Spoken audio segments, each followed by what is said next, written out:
മഹാനായ EK ഹസൻ മുസ്ലിയാർ അല്ലാഹു അവിടുത്തെ ദറജ വർദ്ധിപ്പിക്കുമാറാവട്ടെ.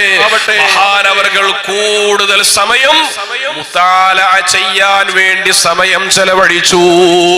അഹ്ലുസ് സുന്നത്തി വൽ ജമാഅയുടെ ശത്രുക്കൾ, ആ ശത്രുക്കളുടെ മുന്നിൽ അതാ സുന്നത്ത് ജമാഅത്ത് ഹഖായിട്ട് പറഞ്ഞപ്പോൾ അവര് ചിന്തിക്കാത്ത രൂപത്തിലുള്ള മറുപടി പറയാൻ മഹാനവറുകൾക്ക് കഴിഞ്ഞത് അവിടുത്തെ കണ്ണിന് അല്ലാഹു കൊടുത്ത വലിയ ബറക്കത്തായിരുന്നു.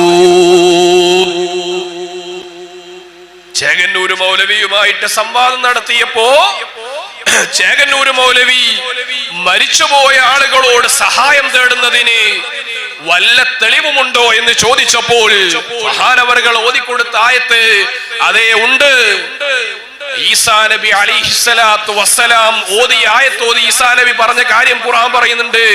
മൻ അൻസ്വാരി ഇലല്ലാഹ്, മൻ അൻസ്വാരി ഇലല്ലാഹ് എന്ന ആയത്തിൽ അല്ലാഹുവിലേക്ക് എന്നെ സഹായിക്കാൻ ആരുണ്ട് എന്ന് ഈസാ നബി അലൈഹിസ്സലാം പറഞ്ഞത് ഖുർആനിലുണ്ട്. അവിടെ പറഞ്ഞ മന്ന് ആ മണ്ണിലെ മരിച്ചവരും ജീവിച്ചിരിക്കുന്നവരും പെട്ടിട്ടുണ്ട്.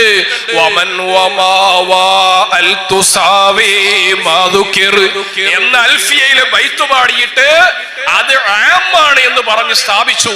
അപ്പൊ ഉടനെ തന്നെ ചേകന്നൂർ മൗലവിയുടെ ചോദ്യം, അങ്ങനെയാണെങ്കിൽ പരിശുദ്ധ ഖുർആനിൽ ഹജ്ജ് ചെയ്യാൻ വേണ്ടി പറഞ്ഞെടുത്ത് മനിസ്തതാഅ ഇലൈഹി സബീല എന്ന് പറഞ്ഞിട്ടുണ്ടല്ലോ, മരിച്ചുപോയ ആളുകൾ ഹജ്ജിന് പോവേണ്ടി വരുമോ എന്ന് ചേകന്നൂർ മൗലവി വലിയ ചോദ്യമായിട്ട് ഉന്നയിച്ചു.